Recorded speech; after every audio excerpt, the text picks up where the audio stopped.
नमस्कार। आकाशवाणी जयपुर अजमेर से प्रस्तुत हैं प्रादेशिक समाचार।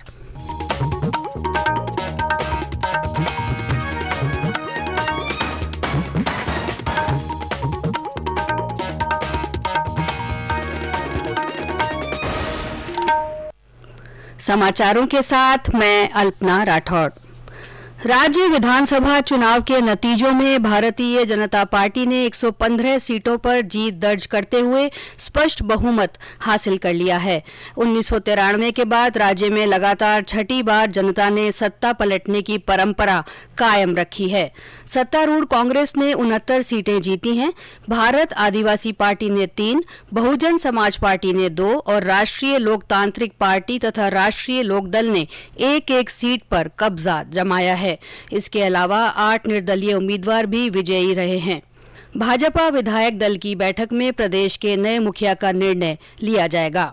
आज से संसद का शीतकालीन सत्र शुरू हुआ। सत्र के शुरू होने से पहले संसद के बाहर मीडिया से बातचीत में प्रधानमंत्री नरेंद्र मोदी ने कहा कि संसद लोकतंत्र का मंदिर और विकसित भारत की नींव मजबूत करने के लिए लोगों की आकांक्षाओं का महत्वपूर्ण मंच है। श्री मोदी ने सभी सांसदों से सदन में रखे जाने वाले विधेयकों पर गहन चर्चा की तैयारी के साथ आने का अनुरोध किया। श्री मोदी ने कहा कि लोकतंत्र में विपक्ष की बहुत बड़ी भूमिका होती है और विपक्ष को इसे निभाने में सक्षम होना चाहिए। उन्होंने कहा कि यदि विपक्ष की छवि नकारात्मक बनती है तो यह लोकतंत्र के लिए अच्छा नहीं है। श्री मोदी ने कहा कि महिलाओं, युवाओं, किसानों और गरीबों का सशक्तिकरण ही राष्ट्र के उज्जवल भविष्य की कुंजी है। लोकसभा अध्यक्ष ओम बिरला ने कहा कि सभी दलों के सक्रिय सहयोग से सदन में देश हित और जन कल्याण से जुड़े मुद्दों पर चिंतन होगा। उन्होंने आशा व्यक्त करते हुए कहा कि सदस्य अनुशासन और शालीनता के साथ संसदीय कार्यवाही में सहभागिता निभाते हुए सदन की गरिमा बढ़ाएंगे।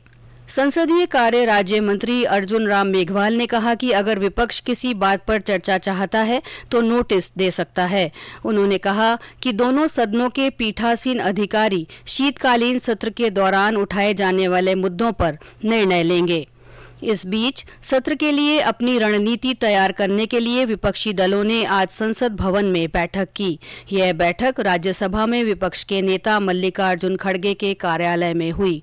इसमें टीएमसी, एसपी, सीपीआईएम और एनसीपी पार्टी सहित कई अन्य नेता शामिल हुए।